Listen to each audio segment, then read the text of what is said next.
this couldn't have been bigger or better than this. Assalamu alaikum and a very good morning to all of you. और what a match, what a final, मतलब पूरी जो एक what a night as well. जिस तरह एक final को आप इमेजिन कर सकते हैं ना, बल्कि मैं तो कहती हूँ कोई स्क्रिप्ट राइटर कोई लिख भी रहा होता ना कि जी पहले ये पहला होगा गोल, दूसरा, तीसरा, मतलब आप अगर प्लानिंग भी करते तो इतना एक्साइटिंग नहीं हो सकता था जितना एक्चुअली हुआ। और शुरू में आपको पता है मजे की बात यह है कि शुरू में ऐसा लग रहा था कि मैच बस एक ही डायरेक्शन में आगे जा रहा है। हाँ, इनफैक्ट फर्स्ट हाफ तक तो फिर सेकंड हाफ के 80वें मिनट में जो बाजी पलटी और उसका क्रेडिट चाहता है एम्बापे, एक वाहिद खिलाड़ी फ्रेंच का जिसने पूरी बाजी पलट कर रख दी अपनी फेवर में, अपनी टीम की फेवर में ये गेम बदल दी।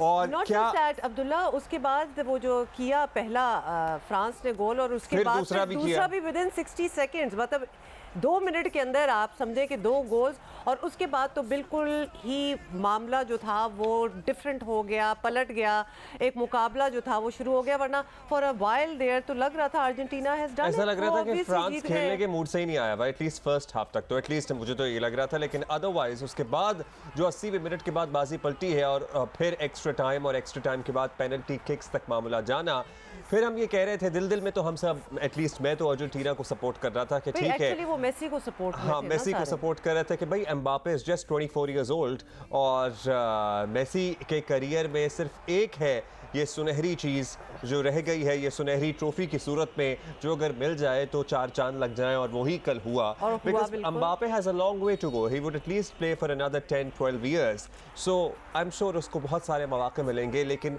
France did put up a great fight, but finally it was Argentina who won the world cup. लेकिन एट द सेम टाइम हम यहाँ जिक्र करना चाहेंगे अर्जेंटीना ने तो 36 साल बाद ये ताज अपने सर पर पहना ही है, हुक्मरानी का, वर्ल्ड कप की, फुटबॉल की वर्ल्ड में हुक्मरानी का। लेकिन एक ताज जो सजा है वो है कतर के माथे का झूमर बनकर इस वर्ल्ड कप की सूरत में। No doubt. अच्छा, can we just point out here कि जब ये टूर्नामेंट स्टार्ट हो रहा था तो बड़े नेगेटिविटी थी, बड़े नेगेटिव कमेंट्स थे, ह्यूमन राइट्स इश्यूज तक बात जा रही थी और काफ़ी एतराज़ात हो रहे थे कि क्या कर सकते हैं दोहा में, क्या नहीं कर सकते।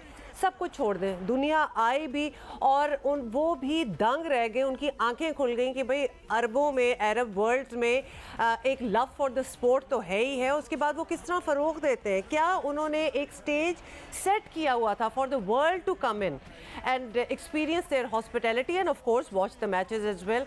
तो वो दुनिया का ओपिनियन चेंज करने में कतर का बहुत बड़ा हाथ है, और हम मुबारकबाद देंगे कतर को, दोहा को, कि उन्होंने एक अरब दुनिया को बड़े ज़बरदस्त तरीके से रिप्रेजेंट भी किया और बहुत ही आला तरीके से ये मैचेस हुए। एम्बापे और मेसी प्रॉब्ली 10-12 दिन बाद पीएसजी के लिए, पारी सेंट जर्मेन के लिए दोबारा खेल रहे होंगे। कैन यू बिलीव, मतलब these 2 top players are actually क्या कहते हैं, मैच में एक ही क्लब से इनका ताल्लुक है ना। अच्छा, और इंटरेस्टिंग बात एक और भी, और इंटरेस्टिंग बात ये है कि जहां billions and billions of dollars Qatar ने अपने स्पोर्ट्स इंफ्रास्ट्रक्चर और उसके बाद इस वर्ल्ड कप के ऊपर खर्च किया, पीएसजी के ओनर्स भी कतरी हैं, आपको पता है। So they would be so proud. Yes, that's Qatar Sports Investment. PSG के owners कतरी हैं, और वो कतरी कितने खुश होंगे कि उनके क्लब के 2 खिलाड़ी उन्होंने अन्नी मचाई हुई थी कल। एक टर्म है ना जिसको कहते हैं द हाउस ऑलवेज विंस, हालांकि बिल्कुल किसी और गेम के लिए और किसी और चीज़ के लिए, लेकिन इधर तो बिल्कुल ही वो लग रहा है कि जीत भी गए और क्लब भी हमारा अपना, प्लेयर्स भी बेस्ट वाले मतलब जो निकले वो हमारे। एम्बापे और मेसी दोनों का ताल्लुक पीएसजी से, और पीएसजी कौन ओन करता है, कतरी कंपनी। अच्छा, उसके बाद क्लोजिंग सेरेमनी से लेके क्राउड जो था वो जोश में था। अगर आप सोशल मीडिया पे कौन नहीं होता तो दुनिया के स्टार्स जो है, सितारे इंक्लूडिंग पाकिस्तानी, वो वहाँ पहुँचे हुए थे। इलेक्ट्रीफाइंग एक माहौल था, and I think I wouldn't be wrong, क्योंकि अभी हम जरा शो स्टार्ट करने से पहले आपस में भी सारे बातें कर रहे थे, जहाँ जहाँ दुनिया में जिसने देखा, बेशक आप अपने घर में देख रहे हो, आप अपने मुल्क में, अपनी शहर में किसी क्लब में जाके कहीं भी देख रहे हो, everybody had the same sense मेरा ख्याल है कि जो स्टेडियम का माहौल था वो बड़ी अच्छी तरह बखूबी अंदाज में ट्रांसलेट हुआ है थ्रू द टेलीविजन स्क्रीन्स और हर किसी ने बहुत ही इंजॉय किया। अच्छा, अब पाकिस्तान की कंट्रीब्यूशन आपको पता ही है, कल फाइनल के लिए एक डिफरेंट कलर का बॉल इस्तेमाल किया गया था, इट वाज रेड। और ये तमाम गेंदें कहाँ से बनी हैं? हमारे प्यारे पाकिस्तान के शहर सियालकोट से बनकर ये तमाम बॉलें गई हैं। और साथ ही सिक्योरिटी के इंतजामात भी पाक फौज की जिम्मेदारी थी। और बड़ी मैं कहता हूँ कि एक तरफ ये तमाम चीज़ें ऑर्गेनाइज करना और दूसरी तरफ इन तमाम लोगों को सिक्योरिटी फराहम करना, इससे ज़्यादा क्रूशल जॉब हो नहीं सकती थी वैसे। बिल्कुल, it was part of a contingent जिसमें और भी बहुत से थे, लेकिन पाकिस्तान का भी एक बड़ा इंपॉर्टेंट किस्म का कंट्रीब्यूशन थी इसमें and everything went so smoothly. मुझे ये बात बड़ी अच्छी लगी। कतर के हवाले से एक और चीज़ कहूँगी, जो हर जगह दुनिया में होता भी है, जब इतना बड़ा मेगा इवेंट हो रहा हो तो वो छोटे छोटे एंटरटेनमेंट हब्स जो है वो बना के रखते हैं। Obviously they want to keep the people entertain, जितने टूरिस्ट आए होते हैं। तो इन्होंने बड़े साथ में कॉन्सर्ट्स कराए, उनके फर्स्ट फेस्टिवल्स लगे, शॉपिंग तो चल ही रही थी। उसके बाद टिकट्स उन्होंने इतने सस्ते किए हुए थे with in the middle east कि दुबई और दोहा जाना तो which was like less than 200 dirhams. तो people would actually be watching the matches over there। आपका ठीक-ठाक खर्चा होता है क्योंकि it is a very expensive country, लेकिन ये बड़ा मेरा ख्याल है बड़ा कैलकुलेटेड तरीके से इन सारों ने दे ऑल वर्क टुगेदर कि अगर हमारे खित्ते में एक मुल्क में ये आ ही रहा है फीफा, तो everybody should be a part of it और everybody should get the advantage of it as well. Argentina का जर्नी आप देखें कि एक ही मैच हारे और वो हारे मुमलकतुल सऊदी अरेबिया से। आपको पता है वैसे ये भी वैसे आला, ये बहुत ही खूबसूरत बात है। उसके बाद जो है ये वर्ल्ड कप, ये ट्रॉफी मेसी उठाने में कामयाब रहे। हम बात करते हैं Saddam Hussain has been a part of our journey, हमारे पाकिस्तानी नेशनल फुटबॉलर हैं और मोहम्मद ईसा ने भी हमें ज्वाइन किया, फॉर्मर कैप्टन हमारे साथ मौजूद हैं। Saddam, welcome again to Geo Pakistan studio. बताइएगा, कल का मैच मतलब जिनका इंटरेस्ट नहीं भी था ना, अगर वो 5 मिनट के लिए देखने बैठ गए थे ना तो उसके बाद हिले नहीं थे। So how was your night like? यार इस बहुत अमेजिंग गेम था। मैं समझता हूँ फुटबॉल की हिस्ट्री का ये मतलब हिस्टोरिकल फाइनल होगा। जब वर्ल्ड कप का बात होगा और फाइनल की बात होगी तो फ्रांस और अर्जेंटीना के फाइनल को ज़रूर याद कोई करेंगे। शक नहीं है, बिल्कुल। और एम्बापे और मेसी की परफॉर्मेंस बहुत आउटस्टैंडिंग था। गेम वाज आउटस्टैंडिंग, मतलब अमेजिंग परफॉर्मेंस। एम्बापे जैसे कहते हैं मेसी एक मैजिशियन है, तो एक तरफ से न्यू में वर्ल्ड स्टार्स जो है ना, एम्बापे भी न्यू मशीन है, न्यू मैजिक है उसके अंदर। जिस तरह कि उसका कमबैक करना 75 मिनट्स पे तो अर्जेंटीना अनबीटन जा रहा था। बिल्कुल। तो फर्स्ट हाफ में 0 अटैम्प्ट थे फ्रांस के और अर्जेंटीना के 6 अटैम्प्ट में 2 गोल्स। इतना डिफरेंस था, लोगों को यकीन नहीं था कि इस तरह से मतलब सरप्राइजिंग हो सकते हैं performance. It was amazing performance by France. और अच्छा, सच बात ये है कि वाकई जब पहले दौर वो काफ़ी अरसा दो ही उनके अर्जेंटीना के रहे तो इट सीम्स प्रीटी मच कि अब ये हो गया है। बल्कि जो बहुत ज़्यादा फॉलो करते हैं फुटबॉल को, उनसे भी जब हम बात कर रहे थे, पूछ रहे तो कहते हैं हाँ हो गया मैच, अब अर्जेंटीना जीत गया। नोबडी थॉट 2 साल, हाँ कितना अरसा रहे उनके 2 गोल? मतलब काफ़ी अर्सा कि 75 minutes is not you know, ये कम टाइम नहीं है एक फुटबॉल की ड्यूरेशन के लिए। ईसा आप बताएं, आपको भी लग रहा था कि अर्जेंटीना के 2 हो गए तो बस यही जीतेगा, लेकिन और यू थॉट कि फ्रांस एक कमबैक ज़रूर मारने वाला है? बिल्कुल, फुटबॉल की ही खूबसूरती होता है कि तकरीबन 75 मिनट तक लोग यही समझते थे कि अर्जेंटीना का पला भारी है, मगर एकदम जिस तरह फ्रांस ने जो है ना कम बैक किया और 2 गोल लगातार जो है ना किया है अर्जेंटीना की टीम पे, तो मुझे लगा है ना कि पूरी वर्ल्ड में जो है ना, मैं तो कहता हूँ कि ये वर्ल्ड कप एक हिस्ट्री का तारीखी वर्ल्ड कप था और फाइनल भी एक तारीखी फाइनल है और तारीखी रिकॉर्ड भी बने। एक फाइनल में पहले मरतबा 6 गोल हुए, तो लोगों ने मतलब बहुत इंजॉय किया और खासकर जिस तरह मतलब ये मैच में अटैक पे अटैक हो रहा था। एक साइड से जो है ना तकरीबन 10 से 15 मिनट जो है ना अर्जेंटीना ने बहुत अच्छे अटैक्स किया, फिर दोबारा से फ्रांस ने। तो मतलब इस तरह लग रहा था कि ये साबित हो गया कि फुटबॉल की आखिरी लम्हे तक जो है ना कुछ भी हो सकता है। और लास्ट मिनट में जो आप शायद मैच देखा होगा कि जो बॉल फ्रांस ने मिस किया है ना, तो मेरे ख्याल से वो बिल्कुल अगर वो गोल हो जाता था तो मैच का बिल्कुल हैंड था। तो मेरे ख्याल से एक बेहतरीन एक खूबसूरत फाइनल हुआ है, और मैं तो कहता हूँ कि ये हमेशा याद रखेगा लोग, और एक तारीखी पता था, और खासकर मेसी के लिए, क्योंकि मेसी का ये लास्ट वर्ल्ड कप था और हमारे फेवरेट टीम भी था।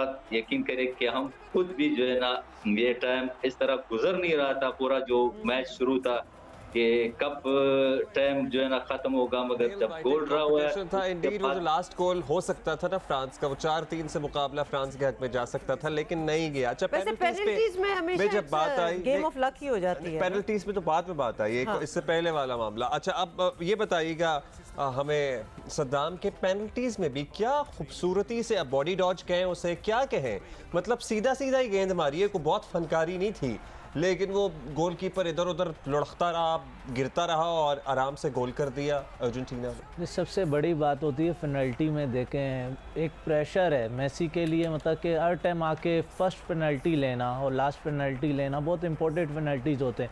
मेसी ने पहला फर्स्ट पेनल्टी बहुत खूबसूरत गोल किया, उसके बाद जो एम्बापे की इसमें खूबसूरती है और कॉन्फिडेंस है इस पूरे वर्ल्ड का। देखे, 2 पेनल्टी ड्यूरिंग गेम मिले, उसने सेम एंगल पे दोनों गोल किए, और फिर पेनल्टीज़ में भी सेम एंगल पे, मतलब 3 गोल उसने एक ही एंगल पर, डायरेक्शन पे, इसी कीपर पर गोल किए। इस अमेजिंग, मैं बोलता हूँ बहुत डिफरेंट होता है। जैसे आप इंग्लैंड का देख लें, जो हैरी केन को मिला था, उसने एक बार कर दिया, एक गोल कर दिया। मैं समझा इस तरह के प्लेयर्स अमेजिंग, पेनल्टीज बहुत डिफरेंट होते हैं मारना, लेकिन इस तरह का कॉन्फिडेंस आउटस्टैंडिंग बाय एम्बापे। और अच्छा, कभी penalties पे- कभार आप अपना बेस्ट खेल रहे होते हैं, ईसा, बल्कि आपसे पूछूंगी कि आप अपना बेस्ट परफॉर्मेंस कर रहे होते हैं। अब एम्बापे का जो फाइनल में हैट्रिक करना, विच इज़ मेरा ख्याल है ये पहली बार ही हुआ होगा फुटबॉल के फाइनल में, वर्ल्ड कप के फाइनल में, कि 3 किए हैं, बट इवन देन उसके बावजूद it was not good enough. मतलब फिर भी टीम जो है अपना तो बेस्ट कर लिया, लेकिन टीम ना जीत सकी। बिल्कुल, मतलब इसने ये साबित कर दिया है कि ये एक फ्रांस की टीम में जो की प्लेयर है ना, उसने ये साबित कर दिया कि उसने टीम को मतलब 2 गोल डाउन होने के बावजूद मतलब ड्रॉस किया है और टीम को हौसला दिया है। तो यही होता है ना कि एक की प्लेयर का जो जिम्मेवारी होता है कि ग्राउंड में जो है ना वो इस हालात, इस प्रेशर में किस तरह परफॉर्म करे। तो मेरे ख्याल से कल उसने साबित किया, एक सेट से इस 3 गोल एक रिकॉर्ड है कि पहले मरतबा जो है ना एक हैट्रिक हुआ है वर्ल्ड कप में। दूसरे सेट से अगर देखा जाए, मेसी ने जो है ना अपने टीम को जो है ना मतलब 2 गोल ड्रा होने के बावजूद उसने मतलब जो प्रेशर नहीं लिया है, टीम को मतलब कंट्रोल किया एज ए लीडर। तो यही होता है ना कि इतने बड़े मैच में अगर इस तरह सिचुएशन आ जाता है तो बड़े प्लेयरों की जिम्मेवारी होती है कि वो टीम को किस तरह कमबैक करे। तो मेरे ख्याल से दोनों ने बहुत अच्छी तरीके से कल जिम्मेवारी अदा किया, और खासकर जो है ना पेनल्टी किक्स में आपको पता है कि 50-50 चांसेस है, और हौसला तो कोई हारा ही नहीं। अच्छा, अब ईसा भाई आप ही से पूछेंगे, फिर सद्दाम से भी पूछेंगे, गोलकीपर्स का किरदार, मतलब पर्टिकुलरली अर्जेंटीनियन गोलकीपर जो थे, जिन्होंने फिर पेनल्टीज में, कॉन्फिडेंस वाज अनबिलीवेबल। मतलब वर्ल्ड कप का फाइनल, पेनल्टीज पे बात आई हुई है और उसकी बॉडी लैंग्वेज से लग नहीं रहा था कि कोई मसला है उस शख्स के लिए। जी बिल्कुल, कल जो ये जो कीपर है अर्जेंटीना का, उसने ये ट्वीट भी किया था कि अगर फ्रांस ने मेरे ऊपर गोल किया तो मुझे शूट करे। तो मेरे ख्याल से फ्रांस ने तो 3 गोल किए हैं, मगर उसके बावजूद जो लास्ट स्टेप अर्जेंटीना की कीपर ने किया और फिर जो पेनल्टीज रोका है, तो दोबारा टीम को जितवाने में भी जो है ना कीपर का बहुत अहम रोल था। और मेरे ख्याल से उसकी कॉन्फिडेंस लेवल खासकर पेनल्टियों में, और उनकी जो डाइविंग है ना, जो उनकी चेक है, वो बहुत बेहतरीन है। और तकरीबन अगर देखा जाए तो फील्ड में भी पेनल्टियों को चेक किया, मगर वो इतने फोर्स के साथ है कि वो नहीं रोक सके। तो मेरे ख्याल से कीपर की पेनल्टी चेक बहुत अच्छा था, और इसने ये साबित कर दिया कि मैं मैच जितवा सकता हूँ। इसी पे आपकी क्या राय है सद्दाम, पेनल्टीज रोकने पे? पेनल्टीज पे देखें, अगर मैं मार्टिनेज का कॉन्फिडेंस वहाँ से बिल्ड हुआ है, तो ऑलरेडी उसकी जो गोल सेव किया, एक्स्ट्रा प्लस टाइम था, लास्ट वो मोमेंट था उसके लिए, मतलब कि फ्रांस के लिए भी और अर्जेंटीना के लिए भी।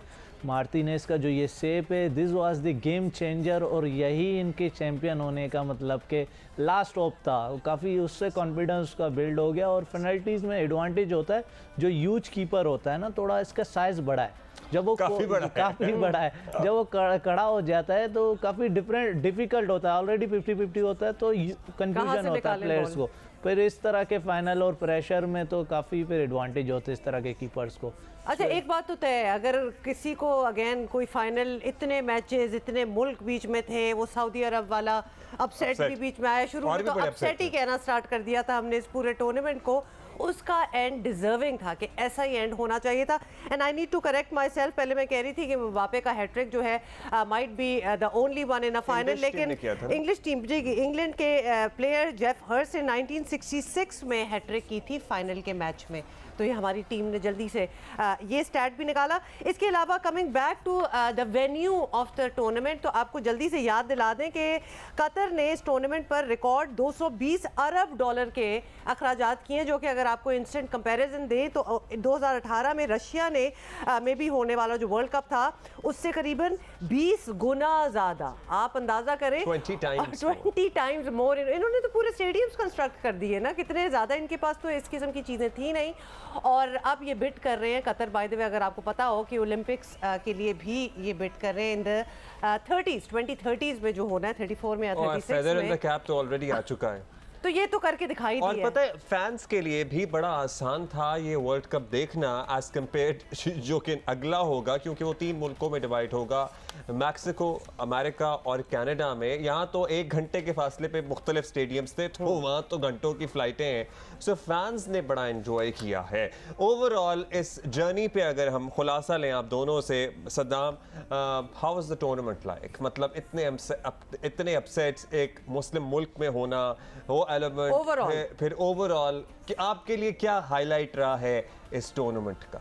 मैं समझता हूँ कतर डूइंग ग्रेट, और इतने अजीम कौमें तो अजीम इनिशिएटिव लेते हैं ना। आप देखें इतना छोटा सा मुल्क और इतना बड़ा मेगा इवेंट करना, और सक्सेसफुली, और मैं डिसिप्लिन था, रूल्स थे, रेगुलेशन थे, एक मतलब उन्होंने बताया हम एक ग्रेट नेशन भी हैं, और स्पोर्ट्स इज़ अ ग्रेट वाइफन है कि तुम अपने कौम को या पूरी दुनिया में अपना मैसेज पहुंचा सकते हो। अगर हमारी कौम, हमारे मुल्क समझे, हमारे गवर्नमेंट समझे, तो यूटिलाइज कर सकता है स्पोर्ट्स को। इज़ अ ग्रेट वाइफन टू यूटिलाइज योर, मतलब कि ग्लोबली इमेज को अच्छा कर सकते हो। तो कतर ने बता दिया, उसको ग्लोबली अपने बिजनेस को भी रन करना था इकोनॉमिकली, तो वर्ल्ड कप का इतना बड़ा इन्वेस्टमेंट करना और इतना डिसिप्लिन, रूल्स, रेगुलेशन, अपना कल्चर, अपने सारी चीज़, अपने रिलीजन, सारी चीज़ों को मतलब यूटिलाइज करना, मतलब it's a great message and it was amazing मतलब initiative. And if I may add सदाम, अपनी कंडीशंस पे करना, जो लोगों के, जो दुनिया के एतराज़ात थे कि जी वहाँ तो ये पाबंदियाँ हैं, तो ह्यूमन राइट्स वायलेशंस हैं, मतलब 1000 किस्म की चीज़ें डाली। इन्होंने अपनी कंडीशंस रखी कि हमारा ये कल्चर किस दायरे में क्या चीज़ें अलाउ करता है, क्या नहीं करता, आना है तो आओ, नहीं आना तो नहीं आओ, लेकिन हमने सब कुछ सेट किया हुआ है। मतलब ये जो एक रिकॉर्ड स्टेटमेंट है कि हम 28 दिन के लिए, 18 दिन के लिए अपना रिलीजन तो तब्दील नहीं कर सकते। बिल्कुल, और ये जबरदस्त बात है, और दुनिया आई, और मैं कहती हूँ दुनिया खुद आके एक कन्वर्ट हुई, उनकी भी आंखें खुली कि ये तो बड़ी जबरदस्त जगह है। फाइनल थॉट्स आपकी ईसा, क्या कहेंगे इस टूर्नामेंट के हवाले से?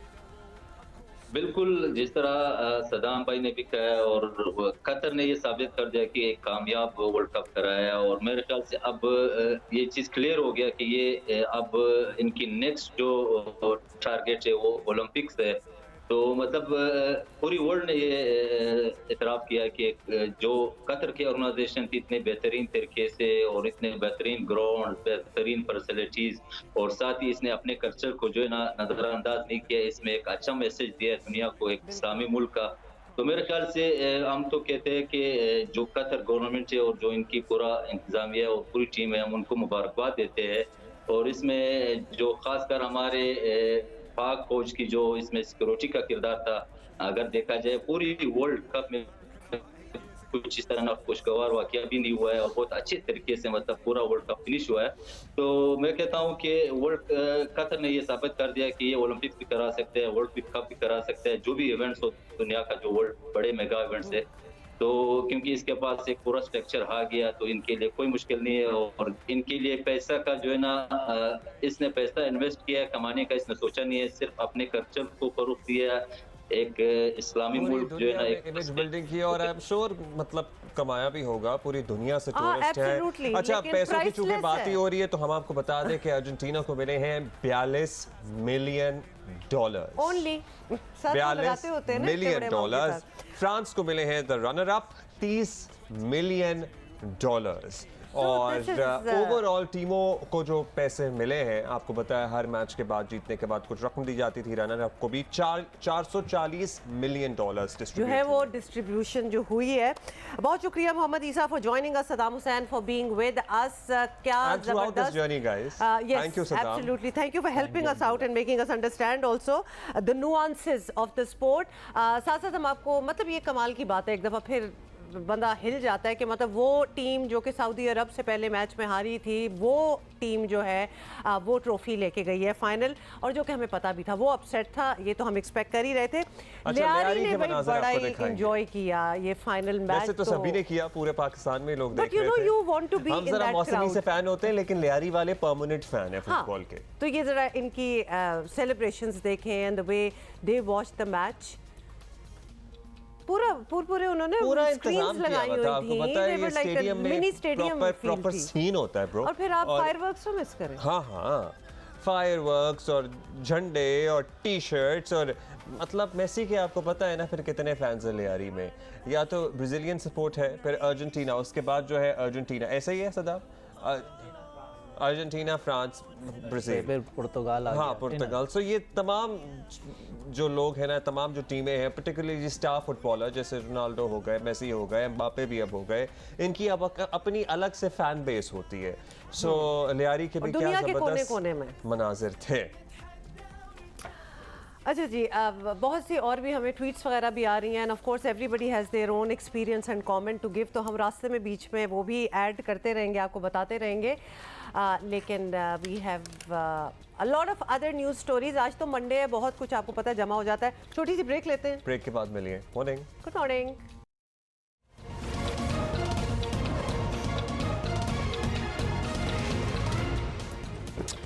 अच्छा जी, हम जो मौसमी फैन है ना फुटबॉल के, वो ज़रा रिलैक्स हो जाए, क्योंकि हमें वापस क्रिकेट पे ही तवज्जो देनी है और अदरवाइज सियासत पे। हाँ, लेकिन हैविंग सेड दैट, अभी हम फुटबॉल की मजीद बात करेंगे। अभी नहीं, लेकिन लेटर इन द शो हम जरूर करेंगे। और क्रिकेट में तो तब बात करें ना, तो जब बात हो तो मतलब क्या बात कर सकते, लेकिन करेंगे तो फिर भी। अच्छा जी, इसके अलावा भी कुछ हुआ है वीकेंड पे। इमरान खान साहब ने प्रेस कॉन्फ्रेंस की, 2 वज़ीर आला को बिठा के उसमें असेंबलियां तोड़ने का ऐलान किया। उसके बाद कल बस वैसे ही थोड़ी सी बोरिंग संडे गुजर रहा था, तो वज़ीर आला पंजाब परवेज़ इलाही साहब ने सोचा था कि भाई थोड़ी सी एंटरटेनमेंट लोगों की जिंदगी में लाई जाए। काफ़ी सी एंटरटेनमेंट हो गई, लेकिन क्या स्टोरी हुई हम आपको बताना चाहते हैं। असेंबलियां तोड़ने की कहानी में एक बार फिर नया मोड़ आया है। इमरान खान ने हफ्ते को लिबर्टी चौक लाहौर में 23 दिसंबर को असेंबलियां तोड़ने की हतमी तारीख थी। कहा जा रहा था कि ये आखिरी रिकॉर्ड है।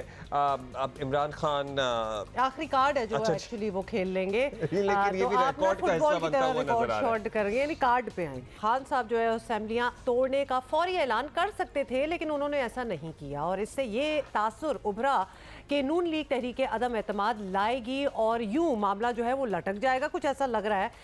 अब वज़ीर आला चौधरी परवेज़ इलाही ने अपने इंटरव्यू में ऐसी बातें कर दी कि पंजाब असेंबली के मुस्तकबिल पर फिर स्मॉग जो है ना, अब ऑब्वियसली लाहौरी टर्म हम यूज़ करेंगे, वो छा गई है। और उन्होंने इमरान खान के मौक़िफ़ से खुलकर इख्तलाफ किया, ख़ास तौर पर जनरल बाजवा को निशाना बनाने और असेंबलियाँ तोड़ने पर इस्टेब्लिशमेंट की राय भी जाहिर कर दी। और वज़ीर दिफा, वैसे इमरान खान साहब के बारे में उनके मुखालिफिन ये कहते हैं, और एट टाइम्स उनके अपने भी जो उनके अपने नहीं रहते बाद में, कि अपने मोहसिनों को ये अक्सर फरामोश कर देते हैं। खैर, वज़ीर दिफा ख्वाजा आसिफ ने लिबर्टी चौक पर इमरान खान के पहलू में बैठे चौधरी परवेज़ इलाही की बॉडी लैंग्वेज पर बड़ा दिलचस्प तबसरा भी किया, और वैसे परवेज़ इलाही ने खुद भी कह दिया कि मुझे साथ बिठा के ही कर दिया ये। हाँ, ये काफ़ी उनको ये बात बिल्कुल अच्छी नहीं लगी। एनीवे, ख्वाजा आसिफ का क्या कहना था ये भी देख लें।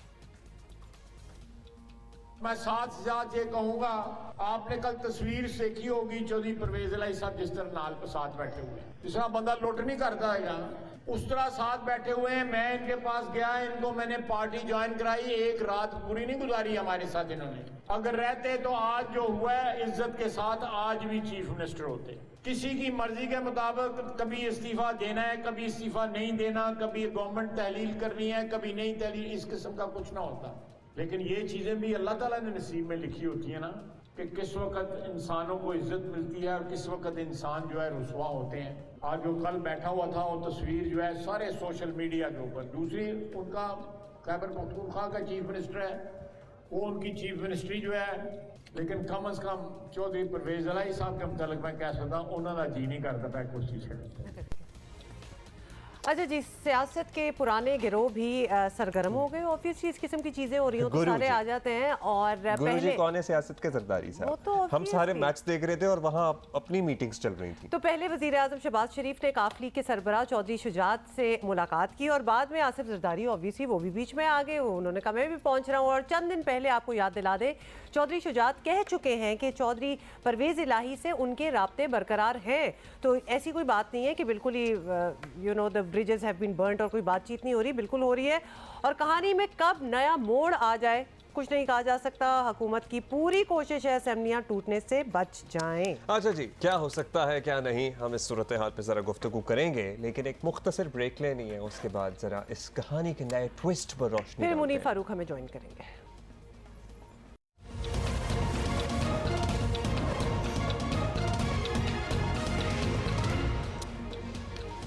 पता नहीं है पीटीआई के वोटर सपोर्टर फैसला क्या करेंगे कि चौधरी परवेज इलाही साहब को दोबारा बुरा भला कहना है या फिर मोनस इलाही को एकदम से हीरो के तौर पे जो पेश किया था। आई एम श्योर मोनस इलाही साहब उस वजह से भी ज़रा टिल्टेड होंगे इमरान खान साहब की तरफ। वो सिलसिला जारी रखना है क्योंकि एक कन्फ्यूजन सी पैदा हो गई है ना कि वालिद साहब की एक कम्प्लीटली डिफरेंट राय है जो नज़र आती है और इससे पहले भी बरमला वो इजहार कर चुके हैं, लेकिन ऐसा लग रहा है कि साहबजादे की कुछ और राय है। मुनीब फारूक हमारे साथ हैं, सीनियर सहाफ़ी तज्ज़ियाकार। मुनीब, इस इंटरव्यू के बाद मोनस भी गए थे फिर इमरान खान साहब से मिलने के लिए, फिर जरदारी साहब की भी मुलाकातें चलती रही, चौधरी शुजात की वज़ीर आज़म से भी मुलाकात हुई। क्या होता रहा पर्टिकुलरली इंटरव्यू के बाद मोनस और इमरान खान की मुलाकात के बारे में कोई इंसाइट है आपके पास?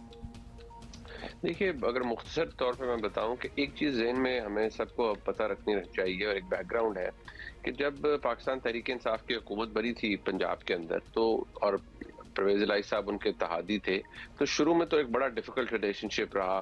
चौधरी परवेज इलाही साहब खलवत में जलवत में खुद भी फरमाते रहे कि इमरान खान साहब कितना नापसंद करते हैं उनको और उनके साहबजादे मोनस इलाही साहब को। और इमरान खान साहब ने ये बात सच है कि बड़ी कॉन्शियस एफर्ट्स की थी कि परवेज इलाही साहब को सज़ा हो जाए या मोनस इलाही साहब को सज़ा हो जाए, और साबिक DGI की खिदमात भी इस हवाले से ली गई थी। लेकिन अगर जो कोई सेविंग ग्रेस रही या कोई बचाता रहा तो वो बाजवा साहब थे। इसीलिए दुरुस्त बात है चौधरी परवेज इलाही साहब की कि वो बाजवा साहब को अपना मोहसिन समझते हैं और ये ख़ानदानी लोगों की पहचान होती है कि वो किसी के ओहदे से हट जाने के बाद भी उसको अपना मोहसिन समझें। ये जरा काम इमरान खान साहब की तरफ नहीं है। वो जैसे ही वक्त बदलता है तो वो अपनी दोस्तियां और दर बदल लेते हैं। ये शायद प्रैक्टिकल पॉलिटिक्स है।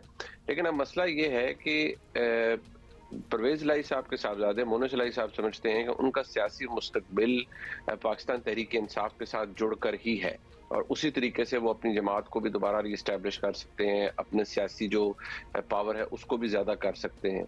जबकि चौधरी परवेज इलाही साहब का एक अपना मौक़िफ़ है।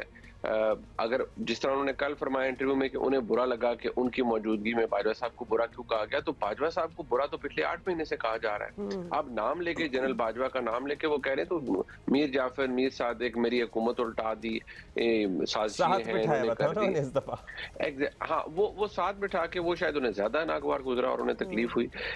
लेकिन मैं समझता हूँ कि परवेज इलाही साहब के वो जज्बात नहीं है इमरान खान साहब के लिए जो कि मोनस इलाही साहब के हैं। फिर ये भी होता है कि अक्सर बच्चे जो होते हैं वो अपने बुजुर्गों को कायल कर लेते हैं और मोनस इलाही साहब के अंदर मेरे हाल में एक कन्विंसिंग पावर है कि वो तमाम तर प्रॉब्लम्स के बाद चौधरी परवेज इलाही साहब को कन्विंस कर लेते हैं। अच्छा मुनीब, कन्विंसिंग पावर्स की बात हो ही रही है तो चौधरी शुजात का ये कहना है कि हम अभी भी वी आर इन टच और परवेज इलाही के साथ हमारे राब्ते खुले हैं और फिर वो मिल रहे हैं वजीर आजम के साथ, जरदारी साहब के साथ, तो उधर क्या हो रहा है? देखिए, एक बात जहन में रखिए कि जो इस खानदान के बड़े हैं, जैसे ये आपको हर जगह मिलेगा, ये शरीफ फैमिली के अंदर भी है कि जो बड़े हैं उनमें सियासी अगर एक पोजीशन ना भी हो लेकिन एक दूसरे के लिए एहतराम इज्जत बहुत है। इसी तरह लेकिन फिर ये आप देखिए कि बच्चों के अंदर वो आपको नजर आता है कि there is a distinct divide in terms of politics, लेकिन फिर भी चलें वो है। यहाँ पर चौधरी खानदान के अंदर भी ये है कि ठीक है, बड़ों के अंदर थोड़ी वो एक वज़ादारी अपनी वो मौजूद है, और वो इस तरह आकर अगर कोई सियासी इख्तलाफ है तो उसमें इतना तनाव नहीं लेके आते, लेकिन बच्चों के अंदर बिटवीन कजन्स एक और बड़े अरसे से ये पॉलिटिकल रिफ्ट से ज्यादा ऐसा लगता है ये कजन्स की रिफ्ट है, और अक्सर फैमिलीज में हो जाया करती है ये बात फैक्ट है कि वो एक प्रॉब्लम तो मौजूद है, लेकिन मेरे ख्याल में ये शायद हर फैमिली के अंदर होते हैं। जब एक नेक्स्ट जनरेशन आती है वो प्रॉब्लम हो जाता है। लेकिन मसला ये है कि अब परवेज साहब का क्या, परवेज साहब खुद चाहते हैं कि वो पीडीएम के करीब हों, ये भी एक सवाल है। पीडीएम का तो ठीक है, प्रॉब्लम है परवेज साहब के साथ, और उन्हें लगता है कि परवेज इलाही साहब ने वादा खिलाफी की और दुआ खैर के बाद वो चले गए, क्योंकि वो अलग बात है कि दुआ खैर के ऊपर एक सुपर दुआ खैर हो गई थी, जो कि फिर बाजवा साहब के मरहूने मिन्नत हुई और किसी और जगह से भी हुई, तो वो अलग बात है। लेकिन क्या चौधरी मोनस इलाही साहब ये अलाउ करेंगे, या वो अपने वालिद साहब के साथ इस नहज पर पहुंचेंगे कि ठीक है जी, अगर हमें दूसरी साइड से सपोर्ट मिलती है तो उनके साइड पे हो जाते हैं? मेरा नहीं ख्याल।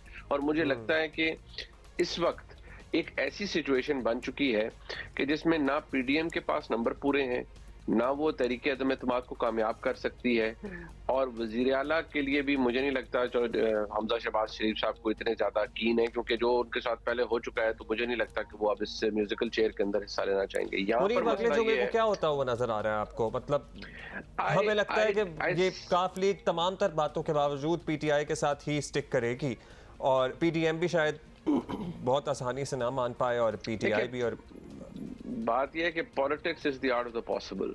आप अगले 2-3 दिन के अंदर को बहुत बड़ी तब्दीली भी देख सकते हैं। ये भी देख सकते हैं कि जो ये मुलाकातें हुई हैं जो शुजात साहब से या प्राइम मिनिस्टर साहब की जरदारी साहब से, इसका कोई और रंग निकल आए, और वाकई वो हो जाए जिसके बारे में अभी हम कह रहे हैं कि वो नहीं हो सकता, कि नहीं चौधरी शुजात साहब की मर्जी से और चौधरी परवेज साहब कन्विंस हो जाएं और वो मुस्लिम लीग पूरी पीडीएम के कैंडिडेट बन जाएं, और क्योंकि एक पार्टी है ना, वो तो अपनी लॉयल्टी बदल सकती है, अलायंस नया कर सकती है, तो ये मुमकिन है।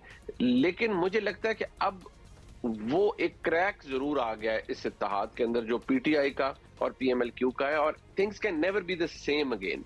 ये शायद असेंबली टूट जाए, परवेज इलाही साहब वज़ीर आला ना रहे, लेकिन बड़ा मुश्किल होगा मुझे लगता है कि परवेज इलाही साहब के इस तकरीबन एक ऑनस्लॉट किया जो कि उन्होंने इमरान खान साहब के ऊपर, और उनको बताया है in so many word, in fact very clear words, कि आप कितने आसान फरामोश हैं, आप कितने तोता चशम हैं और कितने पॉलिटिकली अपॉर्चुनिस्ट हैं। तो मेरे ख्याल में ये इसके बाद काफी मुश्किल होगा इन दोनों जमातों का अलायंस आगे चलना। बाकी आपको मैंने जैसे अर्ज किया कि सियासी तौर पर इस वक्त there is no, if at all there is a news, everyone has kept it close to their heart। वो कोई शेयर नहीं कर पा रहा, लेकिन अभी तक कोई डेवलपमेंट ऐसी हुई नहीं है। ऑलराइट मुनीब, बहुत शुक्रिया। आप इस क्रैक की बात कर रहे हैं कि क्रैक आ गया, लेकिन लफ्ज़ हमारी वोकैबुलरी से जरा निकला हुआ था, तोता चश्म। अच्छा, और ये क्रैक की मुनीब ने बात की है कि जैसे उनके रिलेशंस में क्रैक आ गया, मतलब it was a very forced alliance in the first place, बड़े मतलबी किस्म का ये अलायंस था, इसलिए वो क्रैक तो मेरा ख्याल है हमेशा से मौजूद ही था, जो अब जरा ज़्यादा which Monas was trying to actually fill. Yes, absolutely. We'll see you in the second hour of Geo Pakistan. Stay with us.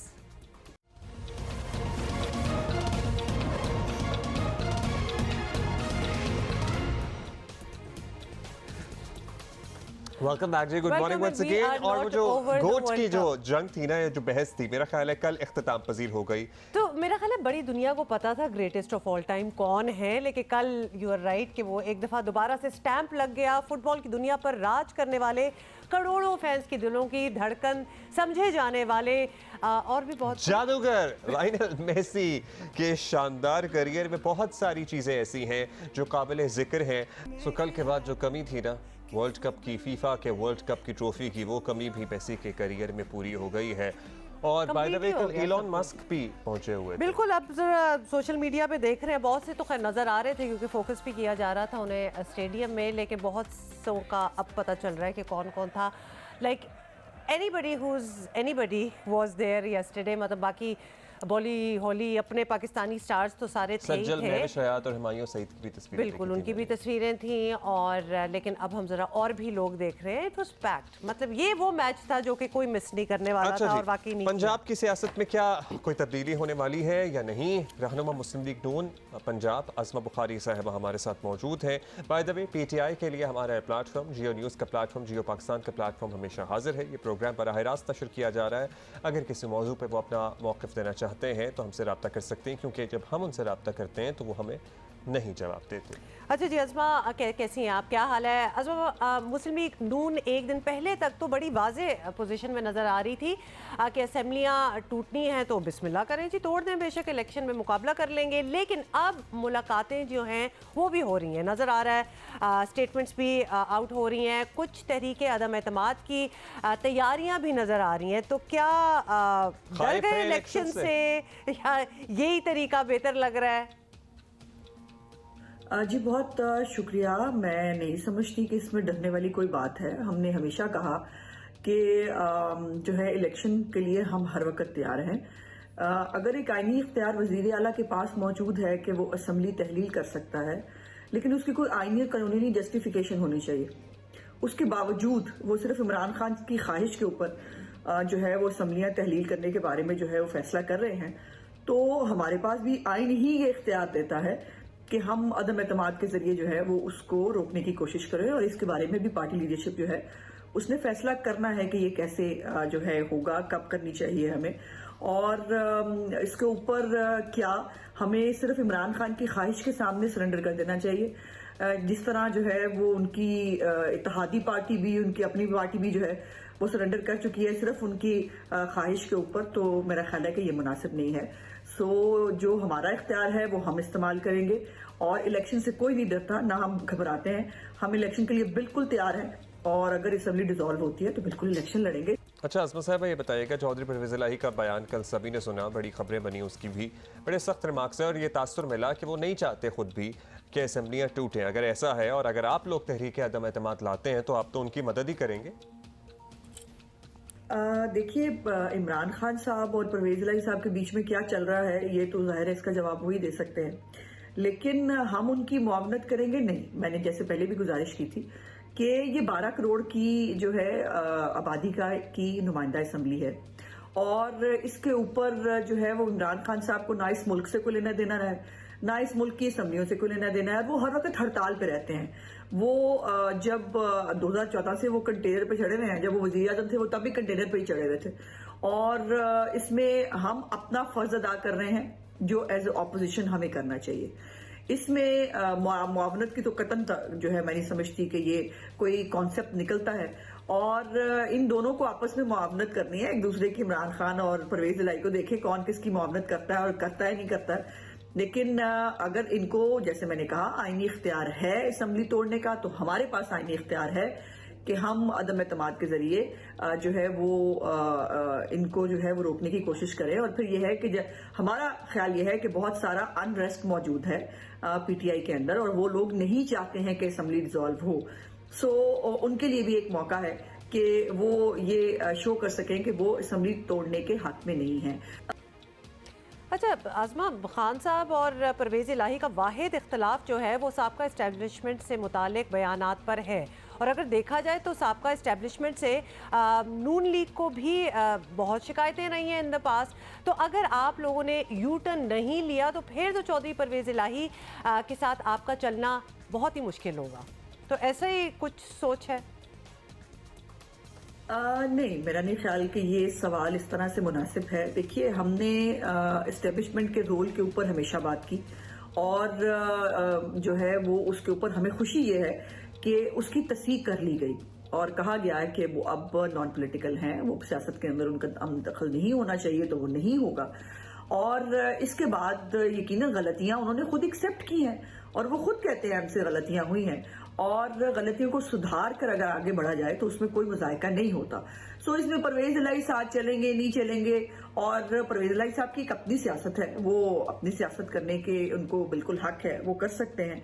सो हमारे साथ परवेज़ इलाही साहब चलेंगे या नहीं, या ये मौका आएगा नहीं, ये भी कबल वक्त है इसके ऊपर। लेकिन ये मैं अपनी पार्टी के हवाले से बहुत कैटेगोरिकली कह सकती हूँ कि हमने जो वोट को इज्जत दो का नारा लगाया था, अल्हम्दुलिल्लाह उसको नवाज शरीफ साहब को उस नारे के ऊपर अल्लाह ताला ने कामयाबी दी। और आज वोट को इज्जत दो का नारा जो है वो पूरी कौम बल्कि अब इस्टेब्लिशमेंट भी उसकी अहमियत समझ रही है और उनका ख्याल यह है कि उनको सियासत में मुदाखलत नहीं करनी चाहिए। तो परवेज इलाही सब इररेलेवेंट है, वो कोई इतनी बड़ी तोप चीज नहीं है कि परवेज इलाही की वजह से जो है मुस्लिम लीग नून अपनी पॉलिसियां बदलेगी या उसको पॉलिसियां बदलने की जरूरत है। सो ऐसी गलत फहमी जो है अगर किसी को है तो नहीं होनी चाहिए, और परवेज इलाही साहब को तो बिल्कुल भी नहीं होनी चाहिए। अच्छा, आप कह रहे हैं, बहुत शुक्रिया आपका आसमा, लेकिन आप कह रही हैं कि परवेज इलाही साहब इररेलेवेंट है, वो तोप चीज़ नहीं है, लेकिन इसी चीज़ तो नहीं, खैर इन्हीं की वजह से आपको पता है ना फिर वजारत आला पंजाब की आपके हाथों से निकल गई थी। अच्छा, अब वो जो मुलाकात हुई है ना जरदारी साहब की, वज़ीर आज़म की और परवेज़ इलाही की, वो जो अंदर की बातें हैं वो भी हमने ज़रा पता करनी है और उसके लिए हमें ज्वाइन किया है रईस अंसारी साहब, ब्यूरो चीफ जियो न्यूज़ लाहौर। रईस साहब, क्या हाल है आपका? रईस साहब, बहुत सी बातें होंगी, आज़मा बुखारी भी हमारे साथ थी, अभी हमने बैकग्राउंड भी बता दी, लेकिन आप बताएं वो जो मुलाकात हुई है जिस पे वो रिक्लाइनर पे बैठे होते हैं जरदारी साहब, जो वो तो खैर वो एक पिक्चर तो हमारे दिमाग में है, तो वो क्या बातें हो रही हैं वहाँ? देखिए, पहली बात तो ये है कि जब इमरान खान ने जो ऐलान किया असम्बलियाँ तोड़ने का, तो उसके बाद चौधरी साहब की एक रिजेंटमेंट आई। वो आपने देखा कि जब पहले इमरान खान ने कहा था कि मैं इस डेट को असम्बलियाँ तोड़ूंगा, तो उस वक्त भी मोनिस इलाही और परवेज़ इलाही ने अल्टीमेट इमरान खान के ख़िलाफ़ बात की थी। और जब इमरान खान ने अब ये जब असम्बलियाँ तोड़ी और जनरल बाजवा के ख़िलाफ़ बात की, तो चौधरी साहब को एक बहाना मिल गया बात करने का, क्योंकि बात ये है कि परवेज़ इलाही साहब असम्बलियाँ किसी तरह भी तोड़ना नहीं चाहते। वो पहले भी नहीं चाहते थे, वो अब भी नहीं चाहते। तो इसलिए उन्होंने एक परवेज़ इलाही का जो है ना, परवेज़ इलाही ने एक जनरल बाजवा का एक बहाना बनाया और पूरी तरह इमरान खान और उनके साथियों के ख़िलाफ़ जो बात की। अगर उन्होंने ये बात की कि जी जनरल बाजवा बड़े आसान किए हैं, तो चौधरी परवेज़ इलाही की जो सियासत है वो सारी की सारी मरून मिन्नत है चौधरी शुजात की। उन्होंने आगे उनको वज़ीर आला बनाया, अपने बेटे को पीछे करके मोनिस इलाही को वज़ीर बनाया, तो उन्होंने भी सारी उम्र उन पर एहसान किया, वो उनको छोड़ के चले गए थे। लेकिन जो अब मामला ये आ रहा है, जो इनके बयान के फ़ौरन बाद जरदारी साहब लाहौर पहुँचे, चौधरी शुजात से मिले, वज़ीर आज़म से मिले, उसमें तय ये जो पाया, जो मेरे इतलात अंदर किए हैं कि पंजाब असम्बली टूटने नहीं देनी, और उन्होंने इसके लिए प्लान बना लिया। अभी जो जहाँ तक रही परवेज़ इलाही की बात, जिस तरह उज़्मा बुखारी बात कर रही थी कि परवेज़ इलाही कोई तोप नहीं है, तो वो अभी उनकी सोच भी नहीं है कि इसको लिया जाए। उन्होंने कहा अगर इनको लेना है तो जब तक चौधरी शुजात हमें ज़मानत नहीं देंगे, जो चौधरी शुजात कहेंगे हम वो करने को तैयार हैं। लेकिन सेकंड जो है ऑप्शन, उनके पास असम्बली नहीं तोड़नी, और असम्बली ना तोड़ने के लिए उन्होंने जो राब्ते अपने शुरू कर दिए हैं। हमारे ज़रा ये कहते हैं कि जो 10 लोग हैं मुस्लिम लीग काफ के, उसमें से भी तकरीबन अब अंदाज़ा है 5 या 6 लोग जो हैं चौधरी शुजात के राब्ते में हैं। तो जब अगली अगर अदम एतमाद पेश की जाएगी, अदम एतमाद पेश करने से चीफ मिनिस्टर जो है वो नहीं लिख के भेज सकते असम्बली को तहलील करने के लिए। तो लिहाजा जब अगले अदम एतमाद आएगी, उसमें बड़ी अहम बात ये होगी कि काफ लीग के जो मेंबरान आ रही है, रईस साहब ये बात तय हो गई है कि अदम एतमाद की तहरीक पेश करेगी ऑपोजिशन? जी बिल्कुल, ये मैं पहली बात ये करूँ, उन्होंने उनकी ये तय हो गया है कि असम्बली टूटने से बचानी है। तो उसका पहला तरीका ये है कि अदम एतमाद लाई जाएगी, और जब अदम एतमाद आएगी नंबर तो पूरे नहीं है इनके पास। देखते हैं कि जो काफ लीग के 10 MP हैं, उनमें से कितने MP चौधरी परवेज़ का साथ देते हैं और कितने चौधरी शुजात का साथ देते हैं। तो ये पावर गेम है, और सियासत तो ये है, रिफ्ट बरकरार रहेगी, क्योंकि चौधरी शुजात तो ये भी कह रहे थे कि हमारे राब्ते बहाल हो गए चौधरी परवेज़ इलाही के साथ। अब दोबारा से ये मामला वहीं पे आके पहुंचेगा कि कितने उनके साथ होते हैं, कितने इनके साथ और होते ये हैं। नंबर्स फिर भी पूरे हो जाएंगे? ये तो लग रहा है कि नंबर्स पूरे नहीं होंगे। देखिए, इसमें जो चौधरी शुजात ने आपने बात की, राब्ते बहाल हो गए हैं। राब्ते तो परवेज़ इलाही के बहाल हुए हैं, ये कह लें कि रस्मी से बहाल हुए हैं। अभी सालिक हुसैन ने खुद कहा कि अगर परवेज़ इलाही ने हमारी तरफ आना है तो अपनी इस्लाह करे। उनका मामला परवेज़ इलाही से नहीं है, उनकी बच्चों में मोनिस इलाही से मामला है। और मोनिस जो है अब भी जो है वो रेजिस्ट कर रहे हैं।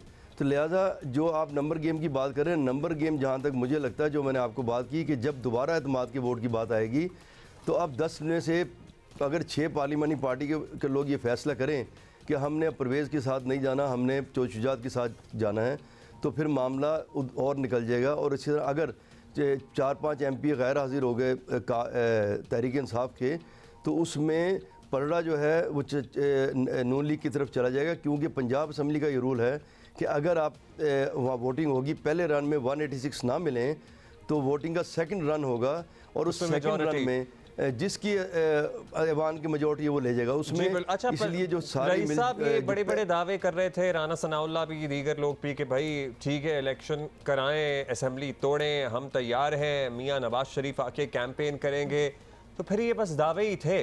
इनकी भी हत्तुल इम्कान कोशिश यही है कि असेंबली ना टूटे। जी बिल्कुल, आपने ठीक है, दावे थे। जब आप पिछले इनके बयान उठा के देखें तो ये कहते थे कि ये कौमी असम्बली की बात कर रहे हैं, पहले पंजाब असम्बली और KP को तोड़ें, फिर हमारे से बात करें। तो अब तो इमरान खान ने दोनों तोड़ने के लिए ऐलान कर दिया। लेकिन ये सियासत है, अब उनकी कोशिश है कि पहले तो ये कहते हैं तोड़ें, हम आ जाएंगे, लेकिन उनकी कोशिश है कि जरदारी साहब ने बैठ के कि ये जो असम्बली है इसको टूटने से किसी तरह बचाया जाए, तो वो उसको बचाने के लिए चल पड़े हैं। और सारे का सारा उन्होंने गेम जो है वो चौधरी शुजात की कोर्ट में डाल दी है कि चौधरी शुजात जो फैसला करेंगे, अगर चौधरी शुजात ये फैसला करें, वो उनको कहें जी कि मैं राज़ी हूँ, परवेज़ अलई को ले लें, तो 1 मिनट नहीं लगाएंगे, ना जरदारी साहब लगाएंगे, ना नून लीग लगाएगी। लेकिन अभी एक और आपको बात बताऊँ कि नून लीग की एक आज मीटिंग होने जा रही, बहुत अहम, उसमें आज फैसले होंगे।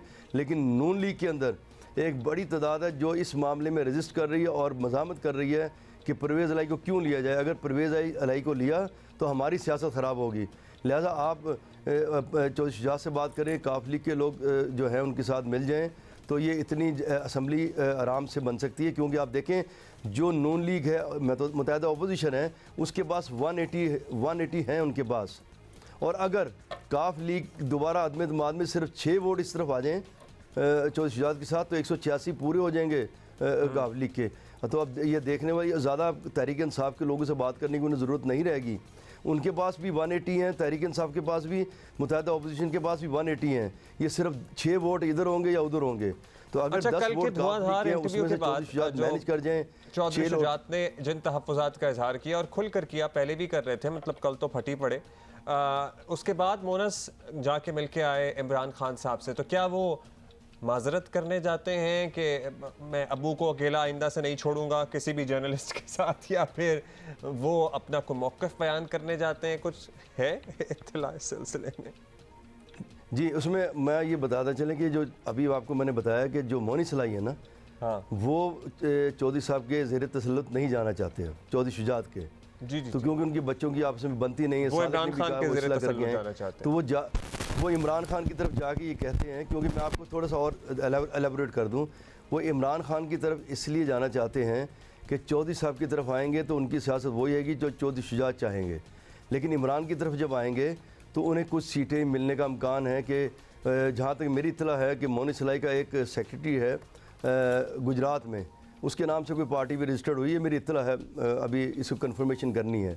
तो वो सीटें जो वो उनसे मांगते हैं, तो वो सीटें वो चाह रहे किसी न किसी तरह 10 हमें जो हम 10 हमारे पास लोग हैं, एक ये रह जाएँ और उसके बाद कुछ और सीटें दे दें। लेकिन वो इमरान खान है, अगर वो ये कह सकता है कि जी मैं बाजवा के ख़िलाफ़ बात नहीं करूँगा और साथ ही बिठा के करना शुरू कर देता है, तो कल इन्हें सीटें वो नहीं देगा और कोई ऐसी सीट वो नहीं देगा जहाँ तहरीक इंसाफ पहले से जीती हुई हो।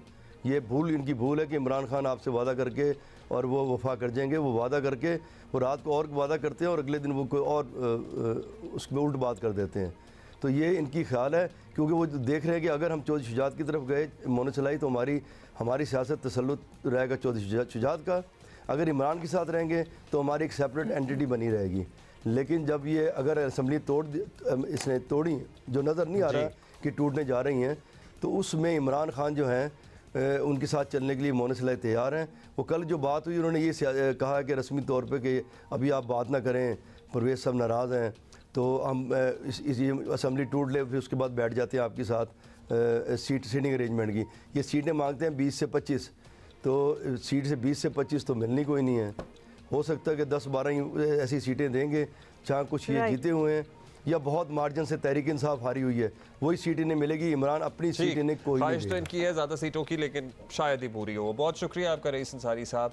और वो टिपिकल रिफ्ट है पंजाब में जो कज़नों की होती है ना, इस सारी कहीं भी हो बात सकती में है वैसे, एक लेकिन बात जो कि काफी since we have grown up there, तो ही हमें पता है, हमने देखी हुई है सारी ये बात में एक बात, कितने मतलब ही है सारे, मतलब जहाँ अपना मतलब बाप बेटे की नहीं बन रही क्योंकि बेटे को अपना मतलब नजर आ रहा है, बाकी वहाँ जरदारी साहब भी चौधरी शुजात से इसलिए मिल रहे हैं क्योंकि उनको अपना मतलब निकालना है, हर कोई मतलब ही है। And I am sorry, Pakistan इनको के पहले नजर नहीं आया था पाकिस्तान क्यों के आबादी के लिहाज से सबसे बड़े सूबे के अवाम के साथ क्या हो रहा है, ये हम चाहेंगे ये कि by आप the way, खुद जो पंजाब में बसने वाले हैं देख लें कि इससे पिछले पहले कितने बुज़दार साहब को महीनों मुसल्लत से करके क्या होता रहा। गवर्नेंस तो चल ही नहीं रही। ठीक है, इससे पहले बुज़दार साहब के दौर में आप लोगों ने कितना एंजॉयज लिया, किया नहीं लिया, और उसके बाद ये जो म्यूजिकल चेयर का सिलसिला है, you can decide it for मतलब जब योरसेल्फ। पहले ये आदमी एतमाद ये सब कुछ हुआ था, नो कॉन्फिडेंस वाला मार्च अप्रैल की जब बात है, तो तब क्यों join, why did they opt for it, कितने मतलब ही हैं।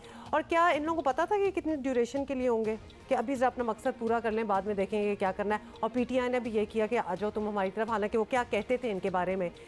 सो दिस इज ब्रेक के अ बाद मिलें। ट्रेजेडी।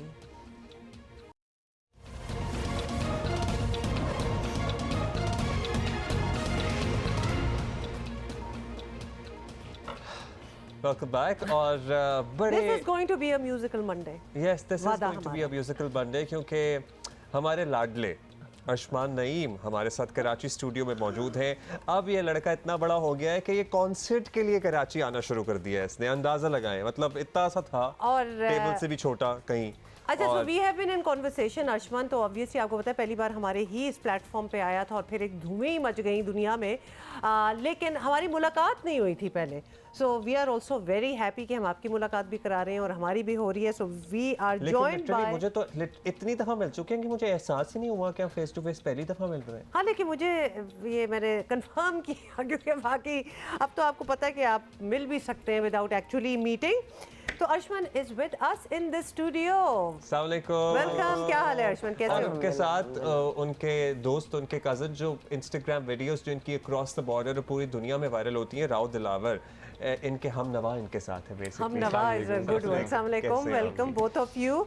अच्छा जी, Arshman, what brings you to, हम आपको ऑब्वियसली फॉलो तो कर ही रहे हैं, हमें एग्जैक्टली पता है आपकी सक्सेसेस। आसिम के साथ खास तौर पे जब आपकी एक कोलैबोरेशन हुई तो फिर तो एकदम से एक बूम जो था वो मिला।